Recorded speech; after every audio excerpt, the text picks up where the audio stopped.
to help restructure the new school or help to restructure great. the new... Yeah? Great.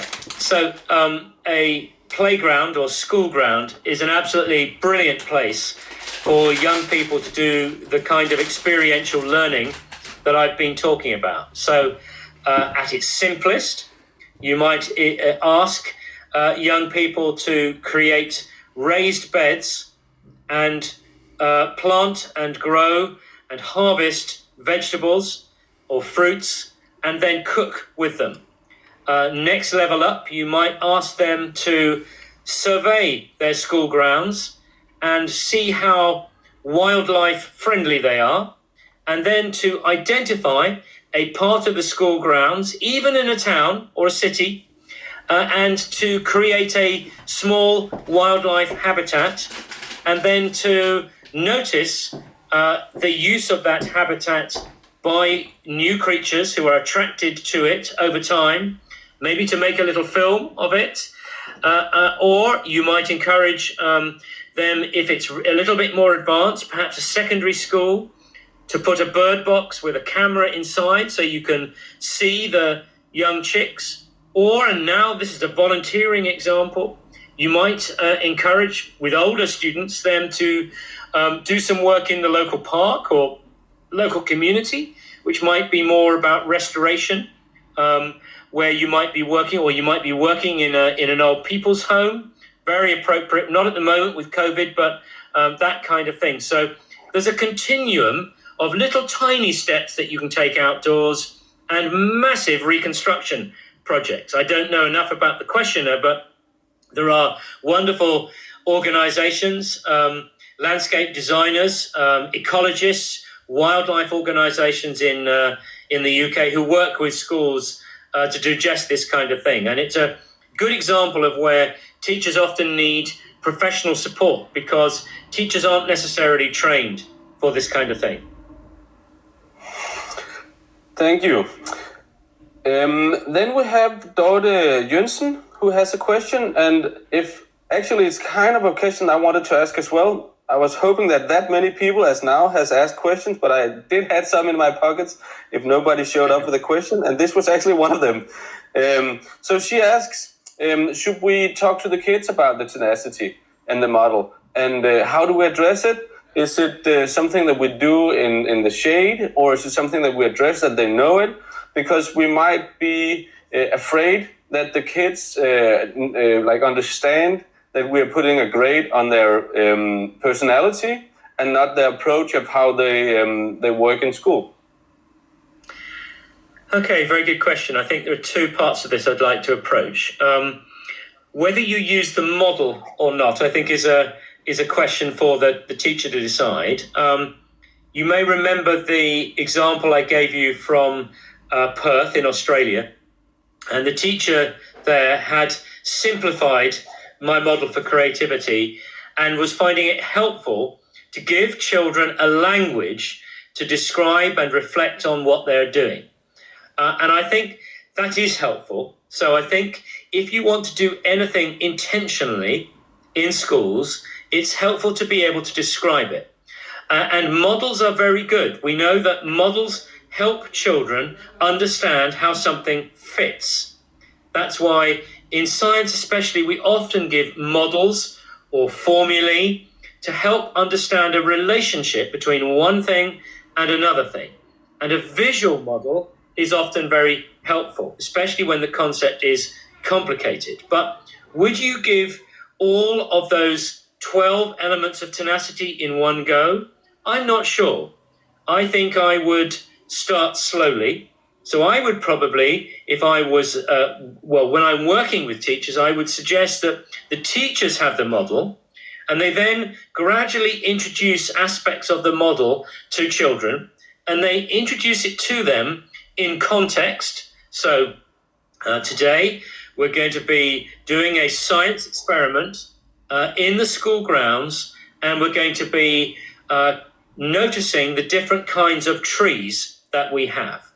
And at the same time, because some of you may find it difficult because you don't know what these trees are, and you're going to be either with a book or with a tablet, with an iPad, say, you're going to be looking at identification. So you may sometimes need to ask for help or look at or work with a partner. In other words, you may need to develop some strategies. Then that's a really good way of introducing it in context.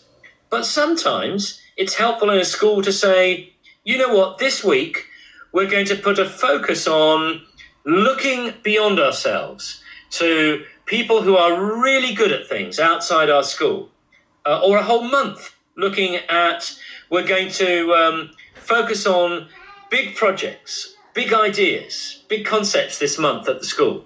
So it's always a matter for teachers to decide, but my own experience is that it's helpful to be explicit about what it is you're looking for. Now, the second part of the question, it's not helpful for children to think that they're being judged or given a mark for this. I think that's unhelpful and unfair, because I don't know how resilient Jane or John is being. I don't know enough about their home context. I don't know enough about what they're feeling today. So I think we have to be very careful there. And my suggestion is that what we do there is we get better at helping children describe the experiences that they're having that help them become more tenacious or better perseverers. So they begin to have a sort of diary or logbook of the things they find difficult and the strategies they use when they find them difficult. So it's much more, think about an artist or think about an engineer with a portfolio of strategies rather than with a mark. I don't think that would be helpful, having a grade for tenacity. But I think it is useful to be more precise about what works and what works less well. Thank you. Then we have a question from Lilian. And sorry, I accidentally pushed the wrong button on my screen. I have to get back to... That happened to me earlier on. I empathize with you. And I think I'm back again. So I'm going to read very this good out loud. tenacity yourself. Yeah. So I'm going to read this out loud because it's a bit longer question. Lilian says, thanks for an interesting presentation. It seems to me, however, that your 12 characteristics do not really describe successful artists or scientists. Instead, like other people, they are a very diverse group, and there are many ways to good learning and a fulfilling life. Why look for an overarching concept to cover it all? Well, I agree that there are many, many different ways of learning. And I agree, no scientist is the same. She might like this way or that way, or he might like this way or that way. I completely agree with that. But I've also discovered that when we use abstract concepts like tenacity or perseverance, unless we take the time to describe what we mean, then it can be very vague and can be very off-putting.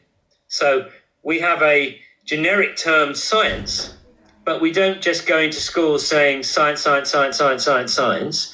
We go in saying, look at this aspect of structure, or look at this aspect of molecule, or look at this aspect of regeneration, or look at this aspect of force. So scientists themselves go into detail and have models. I'm just being a learning scientist in offering you one model. But because I'm a learning scientist, I'm eager to discover other models. So I'm listening to you, but I hope you feel respectfully I'm disagreeing with you. Thank you. I have a question, and there might, if this is for the audience. If you're quick, you can write one single question, and then we will end it after 2 questions.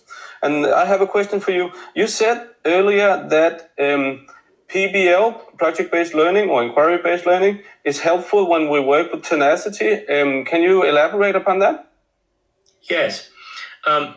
if you teach a class in a more conventional way, so you have a topic, the teacher describes the topic, the children do something, quite a specific activity, and then they move on.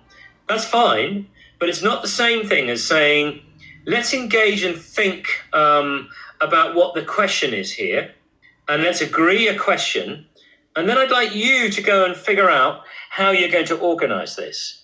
Because the minute you ask young people to do that, you're inviting them to have to think more for themselves, have to organize themselves better as a team, have to give and receive feedback, have to accept that their first version may not work, have to deal with failure, mistakes and learn from that, have to deal with feedback from others in their group when it doesn't go well. So you've got all the ingredients of really good learning that also engages curiosity and is more likely to encourage tenacity. There is no one formula for building tenacity. As the previous questioner says, we're all different. So the skill of the teacher is to offer a variety of different tactics and methods and experiences and pedagogies. Thank you. And I think this might be down the lane, what we just talked about here. It's Lis Buch Sørensen, and she asked, how do we go from curriculum to focus upon tenacity? And maybe you can elaborate upon curriculum over, Sure. There's too much curriculum? Sure. So personally, I think we try to teach too much stuff in schools and we don't leave enough space. That's my personal view. I showed you a model from the World Economic Forum and a model from the Centre for Curriculum Redesign. I could have shown you an OECD model. I could have taken you to countries across the world who recognize that we're trying to do two different kinds of things in schools. We're trying to teach knowledge and skills within subject disciplines, and we're trying to teach skills that are life skills, like being tenacious. And they're good for learning, but they're good for life. They're good for employment. They're good for our own happiness. So I make no apology in saying that as well as the school timetable, the subjects, we as educators need to make the case. And sometimes that's why having a model is helpful for schools being at least as much about developing a set of habits of mind, to use Lauren Resnick's language, like being able to stick with difficult things, like tenacity, which are going to make happy, successful citizens, able to thrive in a pandemic and as we come out of this dreadful time we've all been in together. And that was the last question. I know that we could have asked you a bunch more, and I would personally like to talk to very much more, but we are out of time. And thank you very much, Bill. There's people who asks, how do we get the slides? And it's you can find it where you find the slides on the Big Bang for all the different talks. I'm just going to round off in Danish, but thank you very much for today, Bill. And I hope we can collaborate in the future. Thank you very much. I'm going to say goodbye and lovely being with you. Tusind tak for en spændende debat. Desværre har vi ikke tid til mere, og hvis I brænder ind med nogle spørgsmål, så har Bill jo sagt, at I kan skrive til ham, hvor I kan se hans e-mail på de slides, I kan finde inde på Big Bangs hjemmeside. Hvis man har lyst til at høre mere omkring talent, så kan man gå ind og besøge Astras messe kl. 12:30 og kl. 12:30. Der vil jeg stå og tale lidt omkring talent. Og så er der for eksempel også i morgen, hvor man kan høre omkring talent i praksis, og det kommer til at ske på livescenen studiet kl. 10. Tak for i dag, og jeg er glad for, at I lyttede efter og lyttede med. Big Bang er et digitalt event i år, fordi vi på grund af covid-19 ikke kan mødes fysisk. Vi glæder os rigtig meget til, at vi forhåbentlig kan åbne dørene op for fællesskabet igen i 2022. Hvis du oplever, at teknikken udfordrer dig, eller du har andre spørgsmål, så vil vi bede dig om at gå til lobbyen, hvor du øverst i højre hjørne kan få kontakt til konferencedisken.